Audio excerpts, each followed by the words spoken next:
छोटे से किराए के कमरे में घड़ी की टिक टिक गूंज रही थी। रात के 10 बज चुके थे। कमरे की एक दीवार पर लटकता पंखा धीमी गति से घूम रहा था, जैसे हवा भी सोच में पड़ गई हो कि किसका साथ दे। वहीं एक कोने में आरव और मीरा दोनों चुप बैठे थे। चुप्पी इतनी गहरी थी कि अगर किसी ने सुई भी गिरा दी होती तो उसकी आवाज भी झगड़े की तरह गूंज जाती। मीरा ने अचानक, बस करो आरव, अब हर बात पर तुम्हारा ताना सुनकर थक गई हूँ। ताने मैं सुनाता हूँ? तुम तो रोज सुबह से रात तक यही राग अलापती रहती हो। पैसे, जिम्मेदारी, समय, तुम्हें कुछ और सूझता नहीं।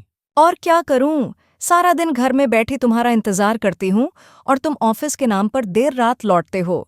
न बात करते हो न मुस्कुराते हो। काम करता हूँ तुम्हारे लिए, ताकि यह कमरा बना रहे, खाना बन सके। कमरा बना रहे या रिश्ता, तुम अब फर्क नहीं समझ पाते।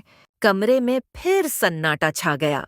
बाहर बारिश की पहली बूंदें खिड़की से टकराईं, जैसे आसमान भी इस झगड़े में अपनी आवाज जोड़ना चाहता हो। याद है आरव, जब शादी के बाद पहली बार बारिश हुई थी? आरव की नजर एक पल को मीरा पर ठहर गई, पर उसने तुरंत नजरें फेर लीं। वो सब पुरानी बातें हैं मीरा। अब जिंदगी में रोमांस नहीं, जिम्मेदारियां हैं। जिम्मेदारी का मतलब यह नहीं कि प्यार को बंद कर दो। मैं नौकरी नहीं मांग रही, बस थोड़ी सी तवज्जो मांग रही हूँ। आरव ने कुछ नहीं कहा। बस खिड़की से आती ठंडी हवा उसके माथे पर गिर रही थी और शायद गुस्सा धीरे धीरे ठंडा कर रही थी।